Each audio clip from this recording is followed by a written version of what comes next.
여러분, 성 어거스틴이라는 사람을 아시죠? 고백록이라는 유명한 책을 썼습니다. 어거스틴이 쓴 책 가운데 고백록만큼 유명한 책이 있습니다. 하나님의 도성이라는 책입니다. The City of God이라는 제목의 책인데, 어거스틴이 그 책을 쓰게 된 동기가 있습니다.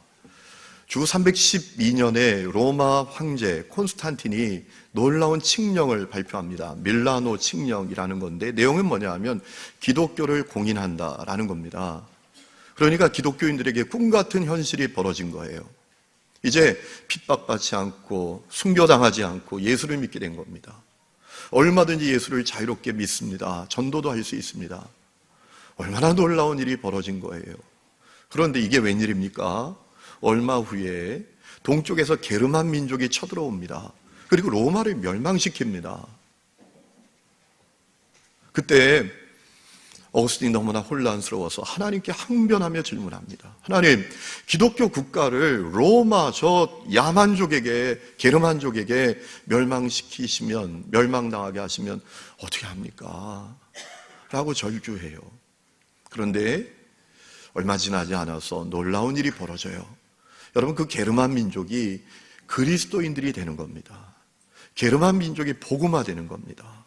그래서 그들이 신성 로마 제국을 세우게 되고 기독교의 놀라운 발전을 일으켜내게 됩니다. 여러분, 우리가 살아가면서 위기의 때를 맞습니다. 그런데 우리에게 눈이 열려져야 합니다. 그 위기의 때가 내가 망하는 때, 내가 거꾸러지는 때가 아니라 내가 알지 못하는 주님의 놀라운 계획이 일어나는 때다라는 겁니다. 여러분, 여러분에게 그 눈이 열려 있으신가요?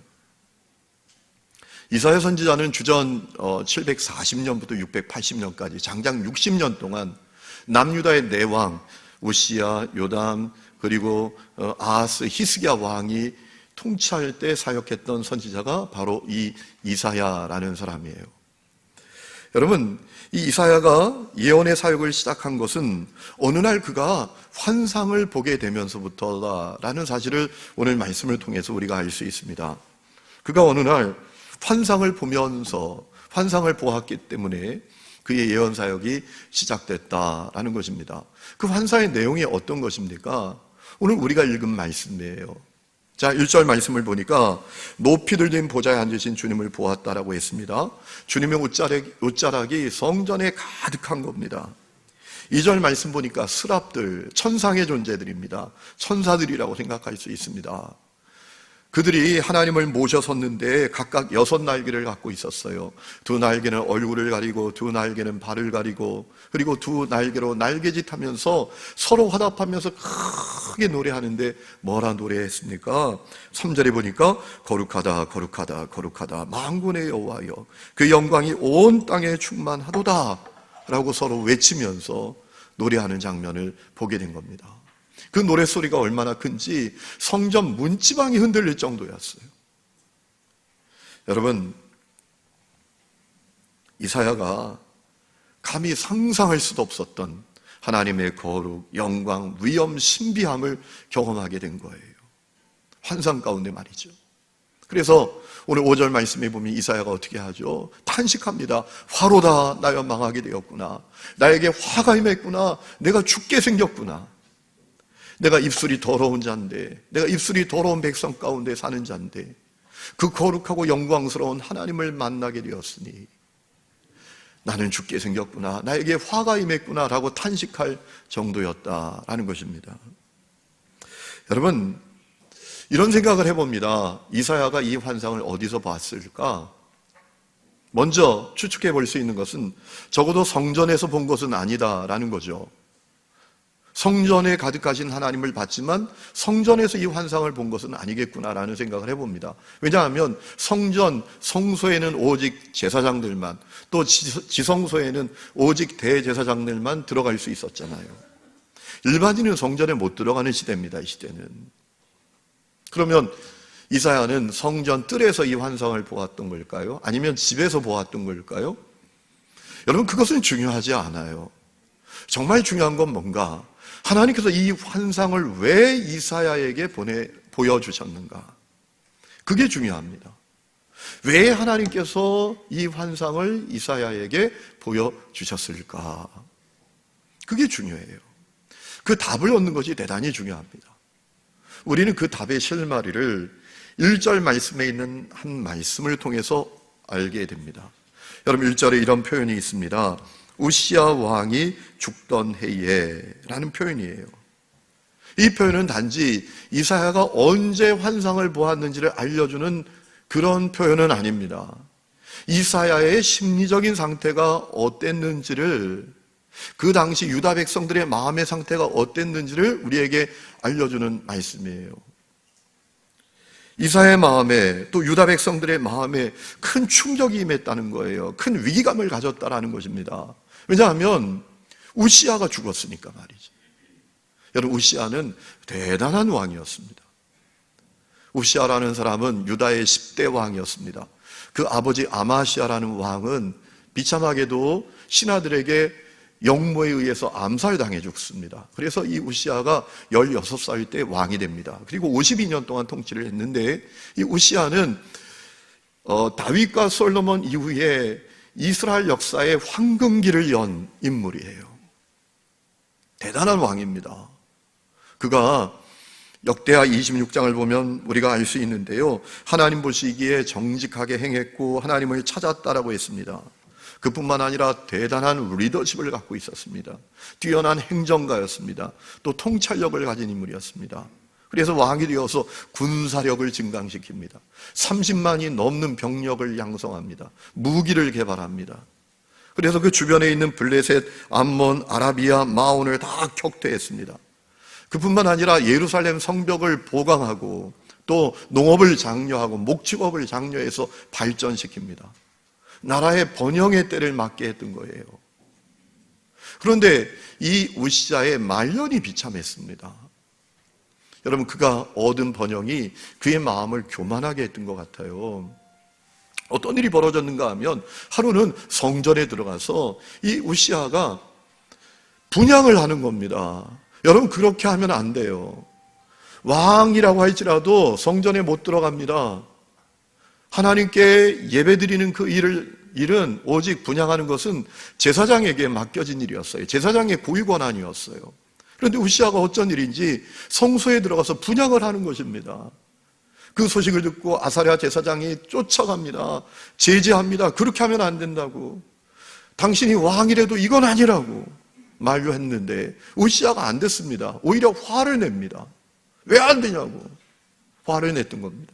그때 우시야 이마에 나병이 찾아옵니다. 온 몸에 나병이 찾아오게 됩니다. 그래서 별궁에 격리되어서 남은 인생을 살아야 됐어요. 비참한 인생이죠. 그 아들 요담이 대신하여 통치하게 되었었죠.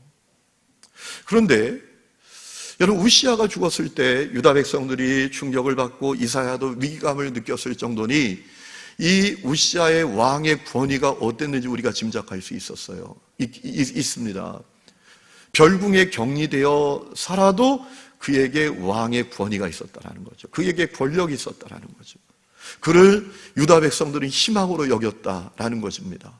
그래서 우시야가 죽었을 때 이제 유다 백성들이 충격을 받아요. 위기감을 느껴요. 이 나라의 미래가 어떻게 될지, 이 나라의 앞날이 어떻게 될지 너무나 불안했던 것입니다. 여러분, 바로 그때에 하나님께서 오늘 말씀에 있는 환상을 이사야에게 보여주신 거예요. 그러니까 이 환상 가운데는 하나님께서 주시고자 하는 분명한 메시지가 들어있는 환상이다라고 생각해 볼 수 있는데, 그럼 어떤 메시지가 여기 들어있을까요? 저는 오늘 말씀을 묵상하면서 크게 3가지의 하나님의 그 분명한 메시지가 들어있구나라는 사실을 깨닫게 됐습니다. 첫 번째 메시지는 이런 겁니다. 진정한 왕이 누군지 분명히 기억하라 라는 거예요. 여러분, 우시야가 죽었을 때 이사야도 남유다 백성들도 위기의 때를 맞았다고 여겼습니다. 그러나 하나님께서 그들이 분명히 기억하기를 원하시는 것이 있었습니다. 누가 진짜 왕인지 그것을 기억하기를 원하셨어요. 우시아가 아니라 하나님이 진정한 왕이시다, 이 사실을 기억하기를 원하셨던 거예요. 여러분, 이사야가 환상을 보고 그것을 고백합니다. 오늘 5절 말씀 보세요. 이사야가 영광스러운 하나님을 경험하고 자기 입으로 뭐라고 고백합니까? 만군의 여호와이신 왕을 배웠다라고 했습니다. 그렇습니다. 남유다엔 만군의 왕 되시는 하나님이 계셨습니다. 우시아는 대단했습니다. 그런데 그도 찰나처럼 살다가 사라져버렸어요. 그에게 리더십이 있었습니다. 그에게 실력이 있었습니다. 그에게 능력이 있었습니다. 그에게 권위가 있었습니다. 그런데 그 모든 것이 찰나처럼 있다가 사라졌어요. 그러나 하나님은 다르세요. 하나님은 만군의 여호와, 왕이십니다. 여러분, 만군이라는 표현은 히브리어로 차다라는 단어인데 어떤 의미인가 하면 전쟁, 무리, 군대 이런 뜻입니다. 전쟁의 하나님, 군대의 하나님, 큰 무리의 하나님, 이렇게 우리가 번역할 수 있는데, 여러분, 만군의 하나님이란 표현은 어떤 의미로 사용되었는가 하면 모든 나라, 모든 민족을 시작하게 하시고 지금도 온 땅을 다스리고 통치하시는 전능하신 하나님을 표현하는 표현이 만군의 하나님 여호와예요. 여러분, 우시아는 떠났지만 만군의 하나님은 유다의 왕으로 함께 계셨던 거예요. 그것을 환상으로 보여주신 거예요. 우시아 왕은 찰나처럼 존재하다 사라지지만 하나님은 영원히 유다와 함께 계시고 가까이 계시는 분이라는 사실을 보여주신 거예요. 하나님이 저 하늘 위에 천상천하 유아독존처럼 멀리 계신 분이 아니라 성전에 가득하게 계셨단 말이에요. 함께 계셨다라는 말이죠. 하나님은 유다와 함께 하신다라는 사실을 분명히 보여주신 거예요. 그것을 말씀하고 싶으셨던 거예요. 성도 여러분, 오늘 우리가 살아가면서 인생의 위기를 맞을 때 기억해야 합니다. 만군의 하나님 여호와 왕 되신 하나님이 나와 함께 계신다. 이거 기억해야 합니다. 여러분, 세상에 대단한 통치자, 대단한 실력자, 대단한 능력자, 대단한 권력자 많습니다. 그런데 가만히 보면 그들이 가진 실력, 능력, 권력 찰나와 같아요. 찰나처럼 있다가 사라져요. 그런데 우리 하나님은 다르십니다. 거룩하시고 존귀하신 전능하신 하나님은 세상 끝날까지 우리와 함께 하시고 우리의 왕 되셔서 함께 하십니다. 이것을 우리가 기억해야 돼요. 위기의 때 기억해야 돼요. 여러분, 이것을 우리가 분명히 기억하고 있으면 우리에게 찾아온 위기가 더 이상 위기 아닙니다. 우리에게 찾아온 어려움도 더 이상 어려움이 아닙니다. 우리 앞에 있는 불가능도 더 이상 불가능이 아닙니다. 왜? 나와 만군의 하나님 여호와가, 만왕의 왕이신 하나님이 함께 계시는데 뭐가 염려됩니까? 제가 신학교 졸업하고 갈 교회가 없었어요. 저는 신학교 졸업하면서 제가 신학교를 졸업하기만 하면 많은 교회에서 제발 우리 교회 담임 전도사로 와달라고 다 이렇게 손 벌리고 저를 초청할 줄 알았는데 한 교회도 저에게 오라 하는 교회가 없는 거예요. 아니, 제 친구가 있었는데요, 그 아버지가 우리 교단에서 내노라 하는 목사입니다. 졸업과 동시에 목회를 가더라고요. 그 아버지가 그 얘기를 평탄하게 해놓으셨더라고요. 그런데 저는 갈 데가 없어요. 오라는 데도 없고요. 실망이 됐어요. 절망이 됐어요. 야, 정말 이건 위기구나라는 마음이 들었어요. 여러분, 아니, 신학을 공부하고 사역할 교회가 없으면 위기 아닙니까? 그런데 가만히 보니까 제가 한 가지 잊은 것이 있었어요. 가장 중요한 것을 잊고 있었어요. 내게 목사 아버지는 없지만 하늘 아버지는 나와 함께 하시는 것. 그걸 잊어버리고 있더라고요. 그게 깨달아지고 그게 믿어지니까 마음의 실망이 사라져요. 마음의 절망이 사라집니다. 위기가 아니에요. 마음의 용기가 생기는 거예요. 그리고 기도하게 되는 거예요. 그래서 그해 12월에 신학교 갓 졸업한 전도사가 도무지 갈 수도 없는 그런 교회에 모든 사람의 부러움을 받으면서 제가 갔던 거 아니에요. 사랑하는 성도 여러분, 위기의 때를 보내고 계십니까? 여러분, 만군의 하나님 여호와, 그분이 왕 되셔서 여러분과 함께 계시는 것을 믿으시기 바랍니다. 오늘 환상을 통해서 하나님께서 주신 또 하나의 중요한 메시지가 있어요. 영적 각성이 필요하다.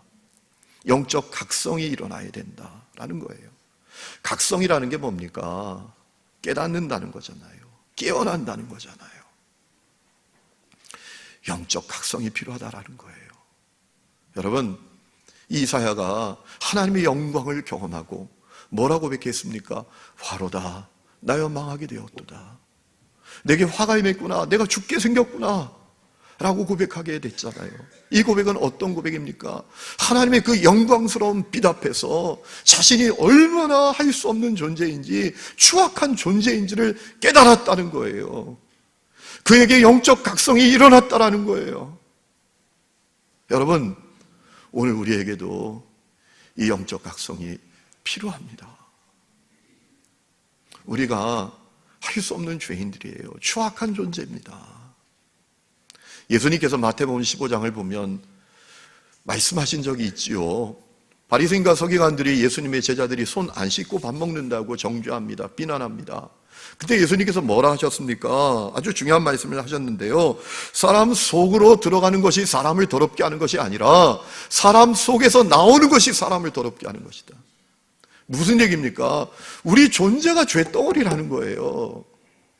마태복음 15장 18절에 보면 예수님께서 아주 사람 마음에서 나오는 것이 무엇인지까지 알려주셨어요.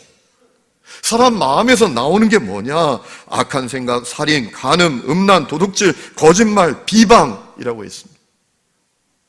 여러분, 실제로 그렇잖아요. 우리가 살다 보면 내 자신을 보면서 당황스럽잖아요. 내 자신을 보면서 깜짝 놀라잖아요. 내가 어떻게 이런 생각을 하고 있지? 내가 어떻게 이런 마음을 먹고 있지 지금? 이럴 때가 한두 번입니까? 우리가 죄덩어리예요. 여러분, 그것은 이사야의 문제이기도 했고 남유다 백성들의 문제이기도 했습니다. 여러분, 보통 예언서가 시작되면 가장 먼저 어떤 내용이 나옵니까? 이 예언자가 누군지, 이 예언자가 그 사역을 어떻게 시작하게 됐는지, 어떻게 하나님의 부름을 받게 되었는지 그것부터 나오게 됩니다. 그런데 이사야는 이상합니다. 1장 시작되면서부터 남유다 백성들의 죄를 적나라하게 고발합니다. 여러분, 1장 2절 말씀 보면 이런 말씀이 있죠. 하늘이여 들으라, 땅이여 귀를 기울이라. 여호와께서 말씀하시기를 내가 자식을 양육하였거늘 그들이 나를 거역했도다. 소는 그 임자를 알고 나귀는 그 주인의 구유를 알지만 이스라엘은 알지 못하고 나의 백성은 깨닫지 못하는도다. 4절에 가면 충격적인 말씀이 나옵니다. 슬프다, 범죄한 나라요, 허물진 백성이요, 행악의 종자요, 행위가 부패한 자식이로다. 그들이 여호와를 버리며 이스라엘의 거룩하신 이를 만유리 여겨 업신 여겨서 먼지처럼 여겨서 티끌처럼 여겨서 멀리하고 물러갔도다 라고 하셨어요. 여러분, 이사야는 이상하게 말씀이 시작되면서 예언자가 누군지 정보는 알려주지 않고 누가 이 예언을 했는지 알려주지 않고 그 유다의 죄부터 적나라하게 고발하는 내용이 나와요. 왜 그랬던 걸까요? 유다 백성들이 죄덩어리입니다. 그들의 죄가 심각해요. 그들의 존재가 심각해요. 그들의 말과 그들의 삶이 다 부정해요. 더러워요.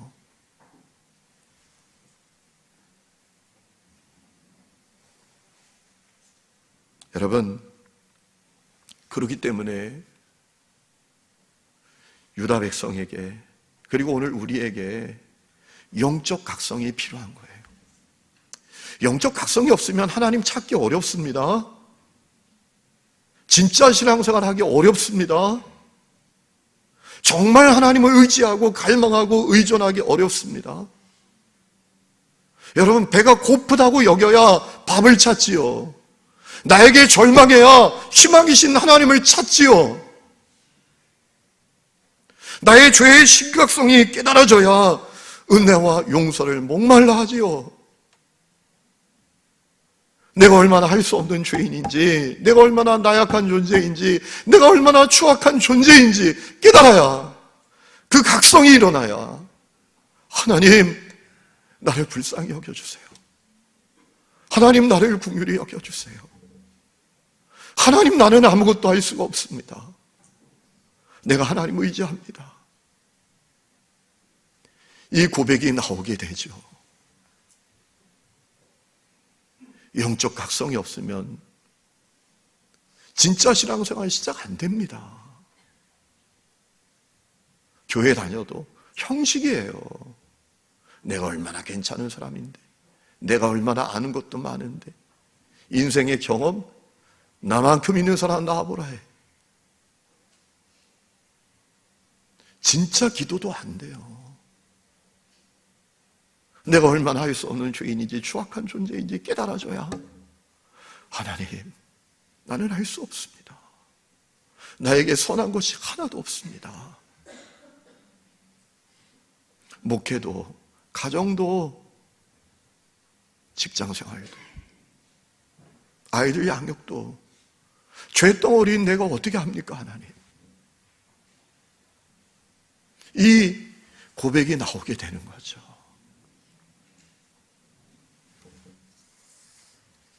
안타깝게도 우리 시대의 문제는 영적 각성이 너무나 희미해요.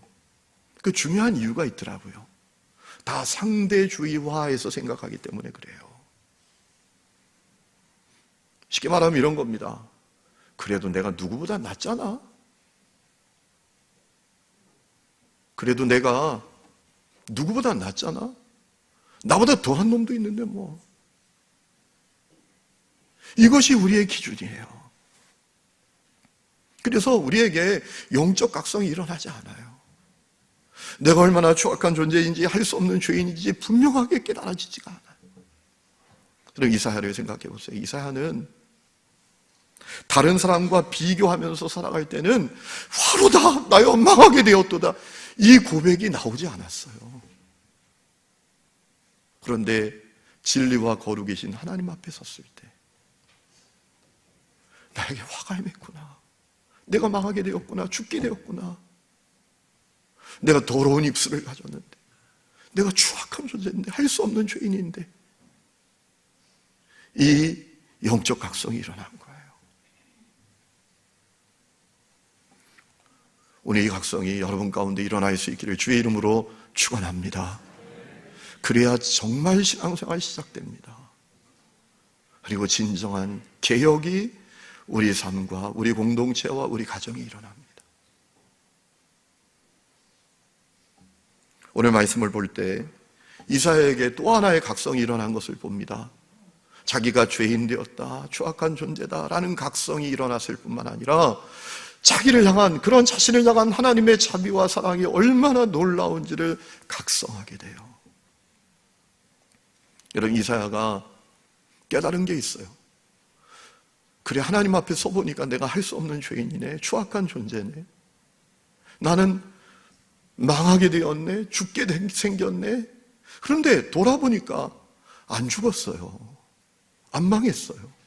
자기의 존재로 보면 100번은 화가 임했어야 돼요. 100번은 망했어야 돼요. 100번은 죽었어야 돼요. 그런데 할 수 없는 죄인이었는데, 추악한 존재였는데 안 죽었어요. 안 망했어요. 그 이유가 뭘까요? 죄인을 향한 하나님의 사랑과 자비가 있기 때문에 그래요. 이사야가 그것을 경험한 거예요. 여러분, 오늘 6절 말씀해 보니까 이사야가 절망하고 있을 때 그 스랍 하나가 하나님 제단 앞에 핀 숯을 부젓가락으로 집어옵니다. 그리고 이사야 입술에 대어. 그리고 뭐라 합니까? 너의 악이 제하여졌고 너의 죄가 사라졌느니라. 추악한 존재, 할 수 없는 죄인인 자기를 정결하게 하시고 한없는 자비와 사랑을 베풀어 주신 그 하나님의 사랑을 각성하게 돼요. 그래서 그는 하나님의 부르심에 즉각 응답하잖아요. 여러분, 8절에 보니까 또 하나의 음성이 들려오죠. 내가 누구를 보내며 누가 우리를 위하여 갈까? 라고 할 때 즉각적으로 주여 내가 여기 있습니다, 나를 보내소서 라고 고백하게 됐던 것이죠. 여러분, 오늘 우리에게 내가 죄인 되었고 내가 추악한 존재구나 라는 사실을 정말 깨닫는 각성이 일어나야 되고, 또 하나의 각성이 필요한데, 그런 죄인된 나에게 하나님의 자비와 사랑이 있다, 내가 하나님의 한량없는 사랑과 자비를 받은 자다 라는 사실을 깨닫는 각성이 일어나야 합니다. 우리는 다 하나님의 사랑과 자비를 얻었습니다. 여러분, 이 십자가가 그 증거입니다. 할 수 없는 죄인된 우리를 위해서 하나님은 독생자를 내어주셨습니다. 십자가에 매달린 대속죄물 되게 하셨습니다. 그래서 내가 치른 죄값을 내가 받아야 되는데, 독생자 예수가 이 십자가에서 그 죄값을 치르게 하셨어요. 우리를 구원해 주셨어요.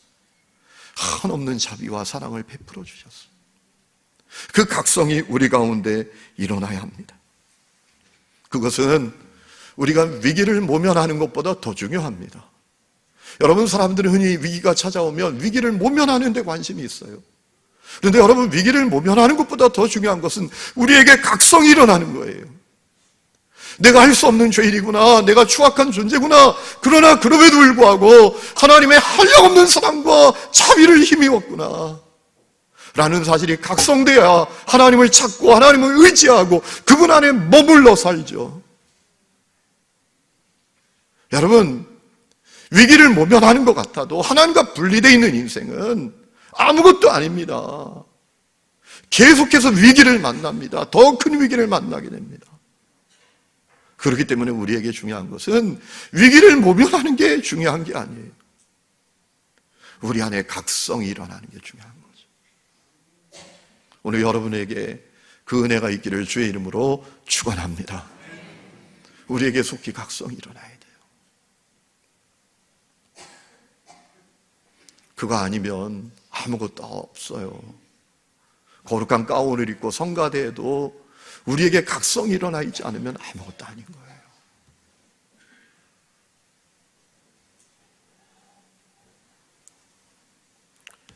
이사야에게 보여주신 환상에 담겨있는 세 번째 중요한 메시지가 있습니다.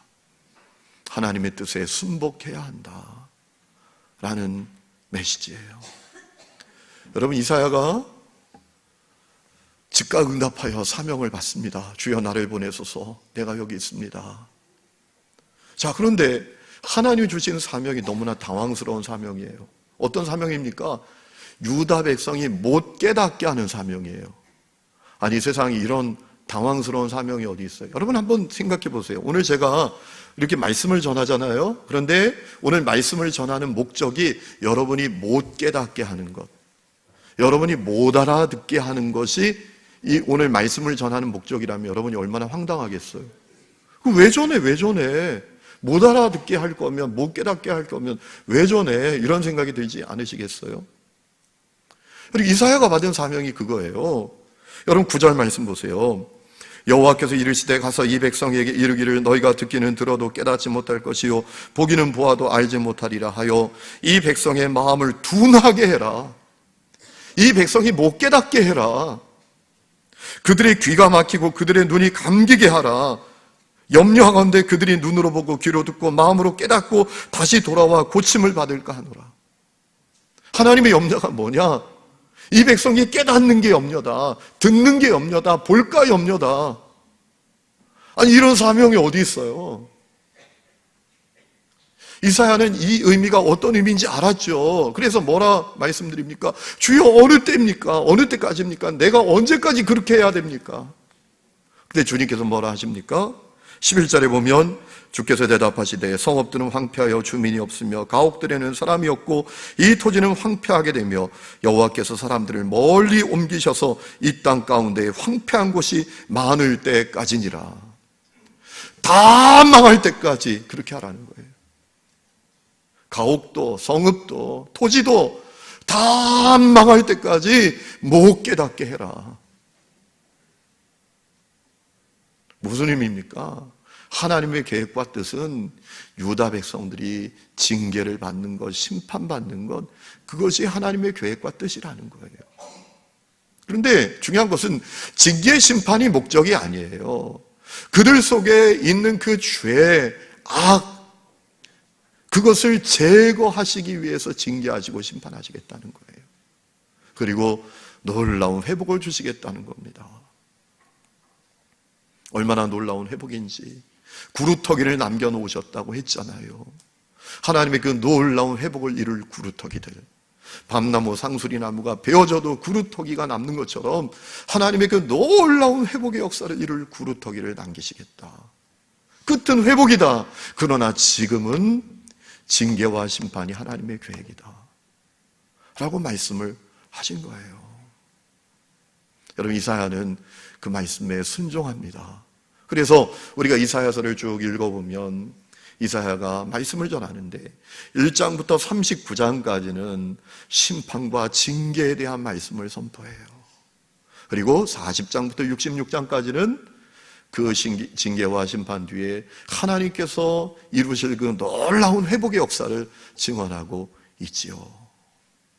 여러분, 우리는 이 말씀을 통해서 중요한 사실을 깨닫게 됩니다. 우리가 인생의 위기의 때를 만나면 우리는 이런 생각을 합니다. 위기 해결하는 것, 위기 모면하는 것이 급선무라고 생각을 합니다. 그런데 그렇지 않다라는 거예요. 위기를 모면하는 것이 급선무가 아니라 그 위기를 주신 하나님께서 내게 원하시는 게 뭐냐, 그분의 뜻은 무엇인가, 그것을 깨닫는 것이 먼저다. 그것이 급선무다라는 거예요. 여러분, 지난 수요일부터 사순절이 시작이 됐잖아요. 예수님의 그 고난을 묵상하는 절기가 시작이 됐어요. 여러분, 예수님을 한번 생각해 보세요. 예수님 앞에 십자가 고난이 왔습니다. 예수님은 그 십자가의 고난을 위기에 따르고 여기셨어요. 그래서 제자들과 함께 기도하러 가셨죠. 땀방울이 핏방울 떨어지는 것처럼 기도하셨죠. 위기에 따르고 여기신 거예요. 그런데 예수님은 관심이 그 위기를 모면하는 것이 아니라 하나님의 뜻에 관심을 두셨어요. 그래서 기도하죠. 주여, 내 뜻대로 마옵시고 아버지의 뜻대로 하십시오. 그렇게 기도하고 십자가 고난을 받으시잖아요. 그래서 오늘 우리 모두가 다 구원받는 길이 열렸잖아요. 여러분, 위기를 모면하는 것이 급선무가 아니란 말입니다. 하나님의 뜻과 계획이 무엇인지를 아는 것이 급선무라는 거예요. 때로는 하나님의 뜻이 허무는 것이라면 철저히 허물어야 합니다. 어줍지 않게 허물어지지 않으려고 하고, 또 어줍지 않게 허물면 어떤 문제가 생기는지 아십니까? 더 심각한 위기가 옵니다. 해결 불가능한 위기가 찾아오게 됩니다. 하나님의 뜻이 허무는 것이라면 철저하게 허물어야 돼요. 제가 중학교 2학년 때였던 거로 기억을 하는데요. 어느 날 이 코밑이 빨개지는 거예요. 그러더니 여기에 그 뽀드락지라고 우리가 흔히 말하잖아요. 그게 이렇게 난 거예요. 근데 제 습관이 어떤 습관이 있는가 하면 얼굴에 뭐가 나면 자꾸 뜯거든요. 여러분 가운데 그런 분들이 계시죠? 자꾸 뜯어요. 이거를 자꾸 뜯었더니 이게 나중에 빨개지더니 빨개짐의 범위가 넓어져요. 어느 날부터 아프기 시작해요. 그리고 어느 날 자고 일어났더니 얼마나 아픈데 거울을 보니까 제 얼굴은 사라지고 거울 속에 오스트랄로피테쿠스가 있는 거예요. 오스트랄로피테쿠스 아시죠? 예? 옛날에 우리가 뭐 지리책 이런 데 나오잖아요. 예? 여기가 이만해진 거예요. 너무 아프고. 그래서 병원에 찾아갔더니 의사 선생님이 큰일 났대요. 이 코 밑에 고름이 꽉 찼대요. 염증이 나서 막 번진 거예요. 어떻게 해야 됩니까? 했더니 뭘 어떻게 해? 째고 고름 짜내야지. 그래서 이제 제가 누워서 째고 고름을 짜내기 시작하는데, 와, 제가 16년 역사를 살면서 그런 고통을 처음 겪어봤어요. 얼마나 아픈지 이거는 뭐 감당하기가 어려워요. 근데 의사 선생님이 그래요. 아플 거야. 그러나 참아야 돼. 이 코 밑을 공포의 삼각지대라고 해. 여기 신경이 모여 있는 곳이야. 너무너무 아프지만 너 참아야 된다. 그런데 제가 못 참겠는 거야. 나 안 할래요. 못해요. 그랬더니 저에게 선택하래요. 죽을래, 짤래. 너 이거 안 짜면 어줍지 않게 짜고 지금 내버려 두면 그 고름이 온몸에 번져서 너 죽는다. 죽을래 짤래? 이분이 정색을 하고 화를 내시는 거예요. 제가 그래서 짤래요. 그러죠. 짠다고. 그래가지고 막 짜는데 옆에 서 계시던 제 어머니가 나중에 얘기하시는데요. 고름이 콸콸콸콸 쏟아져 나오더래요. 옆에 간호사들이 있으니까 제가 울지도 못하고 막 이를 악물고 짜고 다 짜난 다음에 화장실 가서 얼마나 울었는지 통곡을 했습니다. 제가 대성통곡을 얼마나 아팠는지. 그런데 참 신기한 건요, 조금 있으니까 시원해지는 거예요. 그리고 아물기 시작하고 나중에 완전히 회복이 되어서 제 얼굴이 오스트랄로피테쿠스가 아니라 이렇게 준수한 얼굴이 됐잖아요. 여러분, 고름 짜내는 것이 하나님의 계획이라면 아파도 죽고 싶어도 짜내야 돼요. 어줍지 않게 짜면 정말 큰 문제 생겨요. 여러분, 우리에게 위기의 때를 주신 하나님의 계획이 있어요. 하나님의 마음이 있어요. 그 위기를 통해서 하나님이 이루실 일이 있어요. 그것은 우리가 위기를 모면하는 것보다 더 중요합니다. 하나님께서 내게 뭘 원하시지? 이거 깨닫는 게 너무 중요해요. 그때 빛의 역사가 시작되는 거예요. 사랑하는 성도 여러분, 혹시 여러분 가운데 지금 위기의 때를 보내고 계시는 분들이 계십니까? 위기 모면하는 것이 급선무가 아닙니다. 주님께서 나에게 무엇을 원하시는지, 주님의 뜻이 무엇인지, 주님의 계획이 무엇인지를 아는 것이 더 중요해요. 그 역사가 여러분 가운데 열리기를 주의 이름으로 축원합니다.